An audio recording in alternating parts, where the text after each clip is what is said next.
ముందుగా మీ అందరికీ నా నమస్కారం. వేదిక మీద ఉన్నటువంటి కళాకారులు, నా తోటి కళాకారులు అంటాం కంటే నాకు గురువులు కూడా ఉన్నారు. ఇప్పుడు మన రాజేష్ చెప్పాడు, ఆ విషయాలన్నీ నేను మాట్లాడతాను. 1 నిమిషం కాదు, 2 నిమిషాలు నేను టైం తీసుకొని నా హృదయ స్పందన మీకు తెలియజేయాలని నేను భావిస్తున్నాను. ముందుగా నేను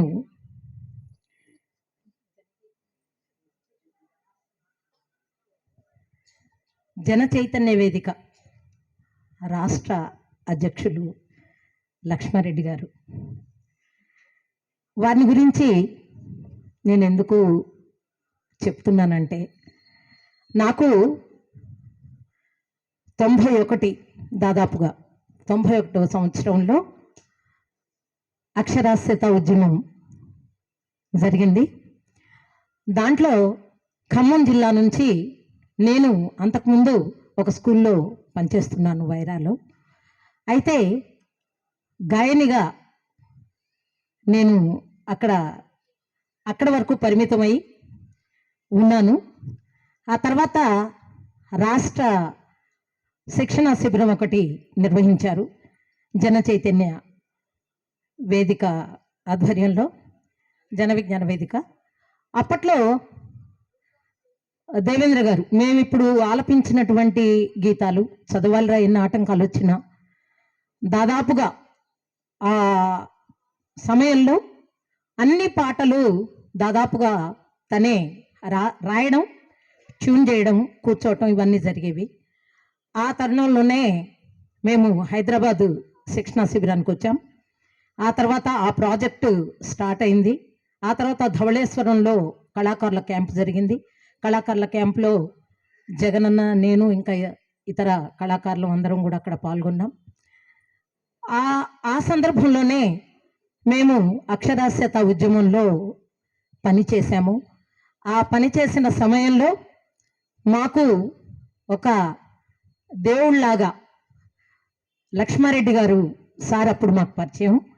జన విజ్ఞాన వేదిక ఏ కార్యక్రమం జరిగినా వారు ముందుండేవారు. వారు, బ్రహ్మారెడ్డి గారు, ఇంకా ఇతరితర నాయకులందరూ కూడా ఆ యొక్క కార్యక్రమాన్ని వారు ముందుండి రథసారథులుగా ఉండి ఆ యొక్క కార్యక్రమాన్ని నడిపించేవారు.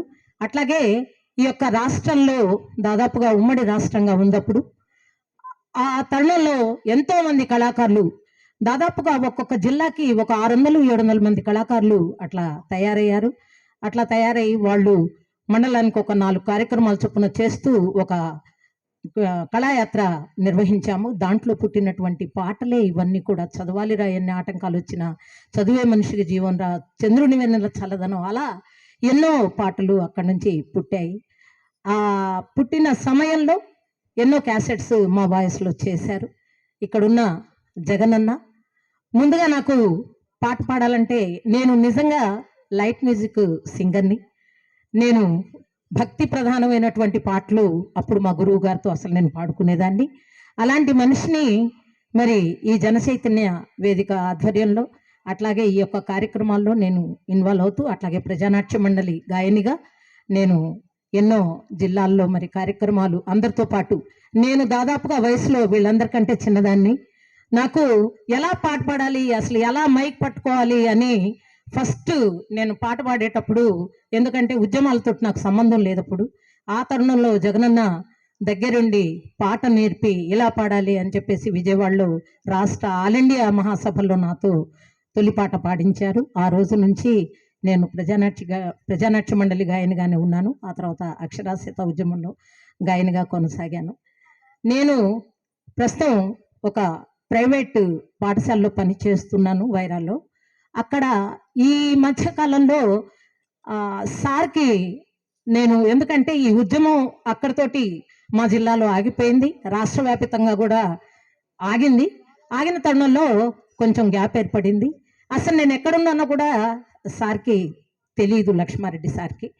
నా ఆచూకి ఒక లాయర్ గారి ద్వారా, ఖమ్మంలో లాయర్ గారు ఉన్నారు, వారు ఎందుకో నా ప్రస్తావన వచ్చి వారు నా ఫోన్ నంబరు అది సార్కి ఇచ్చారు. బేగం ఎక్కడుంది, అసలు ఎలా ఉంది అని చెప్పేసి అడిగినప్పుడు సార్ తెలుసుకొని నాకు ఫోన్ చేసి ఒక కార్యక్రమాన్ని ఏర్పాటు చేస్తానమ్మా రావాలి అని చెప్పేసి పిలిచారు. ఎందుకు చెప్తున్నానంటే ఈ మాట, మేము నిజంగా కరివేపాకు లాంటి వాళ్ళం, కళాకారులం. నేను ఎందుకు చెప్తున్నానంటే ఆ మాట, ఉపయోగపడతాం, సమాజానికి ఉపయోగపడతాం, అందరికీ ఉపయోగపడతాం. కానీ ఎవరు గుర్తిస్తున్నారండి ఇవాళ? కళాకారులను ఎవరు గుర్తిస్తున్నారు? సినీ పరిశ్రమలో పనిచేస్తున్నటువంటి కళాకారులకు ఆదరణ లభిస్తుంది, కానీ ప్రజానాట్య మండలి ద్వారా ఎవరు ఆదరించారు ఆదరించలేదనేది కాదు. కానీ ఒక కళాకారిణ్ణి, నేను ఎక్కడో ఉన్నాను, నాకు 4 పిల్లలండి, 3 అబ్బాయిలు 1 అమ్మాయి, మధ్యతరగతి కుటుంబం నాది. అయినప్పటికీ నేను స్కూల్లో పనిచేస్తున్న విషయం కూడా సార్ తెలుసుకొని కళాకారిణిగా అభిమానించి, మరి నా యొక్క సేవలు, నేను అప్పుడు చేసినటువంటి కార్యక్రమాలు అవన్నీ దృష్టిలో పెట్టుకొని నాకు ఇంతటి ఆదరణ ఇచ్చినందుకు నిజంగా నేను చాలా ఎమోషనల్గా ఫీల్ అయ్యాను. నాకు నోటి వెంట మాట కూడా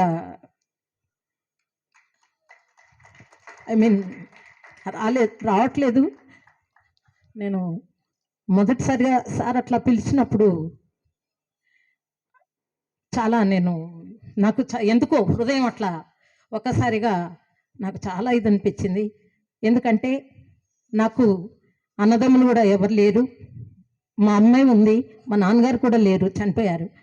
అలాంటి నేను పిల్లల్ని తీసుకొని అక్కడ వైరాలో ఒక చిన్న స్కూల్లో పనిచేస్తూ నేను జీవనం సాగిస్తున్నా. ఈ తరుణంలో సార్ గుర్తుపెట్టుకొని ఈ యొక్క ఇంత మంచి, నాకు మీ అందరి సమక్షంలో నాకు ఈ పాటలు పాడే అదృష్టం మళ్ళీ కలగటం, నేను ఇక్కడికి రావడం, మీ అందరి ముందు నాతో పాటలు పాడించడం, ఈ వేదిక మీద నాకింతటి గౌరవాన్ని నాకు ఇవ్వడం, సారు నిజంగా నేను జన్మాంతరం, నాకు మరో జన్మ అంటూ ఉంటే కూడా నేను గాయనగా పుట్టి సార్ రుణం తీర్చుకుంటాను. ఎందుకంటే ఇలాంటి కార్యక్రమాలు ప్రజల్ని చైతన్యపరచడంలో కానివ్వండి, సార్ ముందుంటారు. లక్ష్మారెడ్డి గారు సేవా కార్యక్రమాల్లో తన వంతు కర్తవ్యంగా తను ముందుండి మాలాంటి కళాకారులను ఎందరినో తన వెంట నడిచేలాగా వారు మరి నడిపిస్తుంటారు మమ్మల్ని అందరినీ. వారు ఎప్పుడు కూడా ఇలాంటి సమాజ సేవా కార్యక్రమాలు, సార్ ఎక్కడుంటే అక్కడ సమాజ సేవ ఉంటుంది. అది మేమందరం, కళాకారులం అందరం కూడా మేము అనుకుంటాము. ఎప్పుడు లక్ష్మారెడ్డి సార్ ఎక్కడున్నా కానీ సరే కళాకారులకు ఆదరణ లభిస్తూ ఉంటుంది. ఎందుకంటే ప్రతి చోట కూడా మా పాట కావాలని కోరుకుంటారు, మేము పాడితే పొంగిపోతారు. వారిద్దరూ కూడా కూర్చున్నారు, భార్యాభర్తలు, వారిద్దరికీ నా నమస్కారం. ఎందుకంటే సార్ ఏ కార్యక్రమం చేసినా కానీ సరే నేను మరి వదిన గారిని పక్కన చూస్తూ ఉంటాను. అట్లా వారి ఆదరణ కూడా చాలా ఉంది కళాకారులకు. మరి ఇలాంటి కార్యక్రమాలు సార్ ఏ కార్యక్రమం చేసినా ఒక మంచి కార్యక్రమం తలపెడతారు. కాబట్టి మేము కూడా, ఇంతకుముందు మా రాజేష్ చెప్పారు, రాజేష్ వాళ్ళ నాన్నగారితో నేను పనిచేశాను ప్రజానాట్య మండలిలో. తను ఎన్నోసార్లు అంటూ ఉంటాడు, అమ్మ అమ్మ అని పిలుస్తూ, ఆ కమ్మనైన పిలుపు ఎప్పుడూ నేను మర్చిపోలేను. ఎందుకంటే తను ఒక మంచి గాయకుడిగా, అలాగే చంద్రనాయక్, ఇక్కడ ఉన్నటువంటి ప్రతి ఒక్కళ్ళు, మియాబాయి, తర్వాత గని అన్న, వీళ్ళందరం మేమందరం కలిసి మేము పనిచేసామండి.